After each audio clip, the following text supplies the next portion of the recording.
வணக்கம். நம்ம இப்ப இந்த வீடியோல என்ன பார்க்க போறோம் அப்படின்னா, அக்கவுண்டிங் ஃபார் மேனேஜர்ஸ்ல பட்ஜெட் அண்ட் பட்ஜெட்டரி கண்ட்ரோல்ல சேல்ஸ் ஓவர்ஹெட் பட்ஜெட்ல இருந்து ஒரு ப்ராப்ளம் கேட்டிருந்தாங்க இந்த எக்ஸாம்க்கு. அத பத்தி தான் இப்ப பார்க்க போறோம் இந்த வீடியோல. எஸ், ப்ராப்ளம் பார்க்கலாமா? You are requested to prepare a sales overhead budget from the estimates given below. Advertisement 2,500. Say salaries of the sales department 5,000. Expenses of sales department 1,500. Counter salesman salary and dearness allowance 6,000.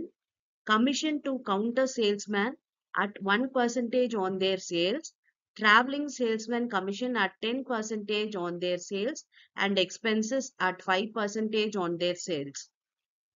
The sales during the period were estimated as follows. Counter sales ஓட இது 3 பீரியடுக்கு கொடுத்திருக்காங்க and traveling salesman ஓட commission வந்து கொடுத்திருக்காங்க. Okay, இப்ப வந்து நம்ம sales overhead budget போடணும். இப்ப பாத்தீங்கன்னா இந்த ஓவர்ஹெட் நம்ம வேரியபிள் பிக்சட் அப்படின்னு 2 விதமா பிரிக்கிறோம். இங்க கொடுத்திருக்க இதெல்லாம் பாத்தீங்கன்னா நமக்கு வந்து பிக்சட் ஓவர்ஹெட் அண்ட் இந்த பெர்சன்டேஜ் எல்லாம் கால்குலேட் பண்ண வேண்டியது இருக்கு இல்லையா? இதெல்லாம் பாத்தீங்கன்னா நமக்கு வேரியபிள் ஓவர்ஹெட் அப்படின்னு வரப்போகுது. எஸ், இப்ப போடலாமா? ஓகே, ஃபர்ஸ்ட் பாத்தீங்கன்னா 3 விதமான சேல்ஸ், அதாவது 80 பிளஸ் 10, அப்புறம் 1,20,000 பிளஸ் 15, 1,40,000 பிளஸ் 20. இந்த 3 சேல்ஸ்க்கும் நம்ம வந்து இந்த பட்ஜெட் செல்லிங் ஓவர்ஹெட் எவ்வளவு ஆகுது அப்படின்னு சொல்லிட்டு கால்குலேட் பண்ண போறோம். எஸ், இப்ப பாருங்க, ஃபர்ஸ்ட் பிக்சட்ல அட்வர்டைஸ்மெண்ட் எழுதிக்கலாம். ஓகே, அட்வர்டைஸ்மெண்ட் 3த்துக்குமே அதே 2,500 தான். Okay, salary of the sales department 5,000, இதுவும் 3த்துக்கும் அதே தான் வருது. And expenses of sales department 1,500, இதுவும் பிக்சட்ன்றதுனால 3த்துக்குமே 1,500 தான். Counter salesman salary and dearness allowance, இதுவும் பாத்தீங்கன்னா 3த்துக்கும் அதே 6,000 தான். ஓகே, இது பிக்சட் அப்படின்றதுனால எல்லாருக்குமே 90,000 சேல்ஸ்னாலும் அதுதான், 1,35,000 அதுதான், 1,60,000 அதுதான். சோ இது எல்லாத்தையும் ஆட் பண்ணா டோட்டல் பிக்சட் ஓவர்ஹெட் கிடைச்சிடும். இது 15,000, 15,000, 15,000. இப்ப நம்ம வேரியபிள் போட போறோம். வேரியபிள் ஓவர்ஹெட்ல பாத்தீங்கன்னா ஃபர்ஸ்ட் வந்து commission to counter salesman at 1% on their sale. Counter sales எவ்வளவு இதெல்லாம் இல்லையா? அப்ப இதுல பாத்தீங்கன்னா 80,000ல 1%, அப்புறம் 1,20,000ல 1% and 1,40,000ல 1%. பாருங்க, 800, 1,200, 1,400 வந்துருச்சு. அப்புறம் டிராவலிங் சேல்ஸ்மேன் கமிஷன் வந்து 10% on their sales சொல்லிட்டாங்க.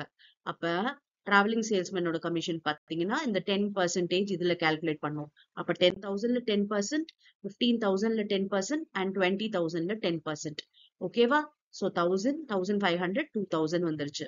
இது தவிர்த்து எக்ஸ்பென்சஸ் இருக்கு. இந்த டிராவலிங் சேல்ஸ்மேன்லயே பாத்தீங்கன்னா எக்ஸ்பென்சஸ் வந்து 5% on their sales சொல்லிட்டாங்க.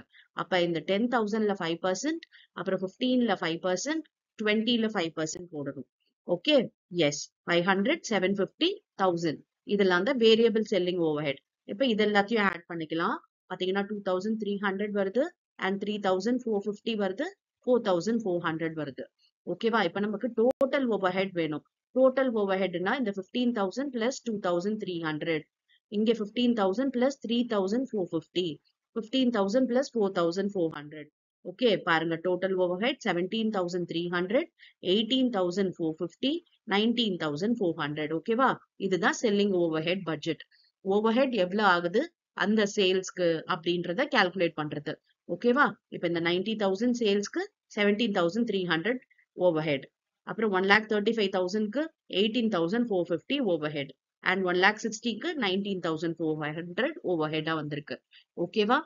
எஸ். இப்ப நெக்ஸ்ட் வீடியோல பாத்தீங்கன்னா வேற ஒரு டிஃபரெண்டான ப்ராப்ளம் பார்க்கலாம். அண்ட் இந்த பட்ஜெட் அண்ட் பட்ஜெட்டரி கண்ட்ரோல்ல நிறைய வீடியோஸ் ப்ரீவியஸாவே டிஸ்கஸ் பண்ணியாச்சு. அந்த வீடியோஸோட லிங்க் எல்லாம் பாத்தீங்கன்னா உங்களுக்கு நான் டிஸ்கிரிப்ஷன்ல தரேன். அதெல்லாம் பாத்துக்கிட்டீங்க அப்படின்னா இந்த பேசிக் கான்செப்ட் எல்லாம் உங்களுக்கு ஈஸியா புரியும். Yes, thank you for your patient listening.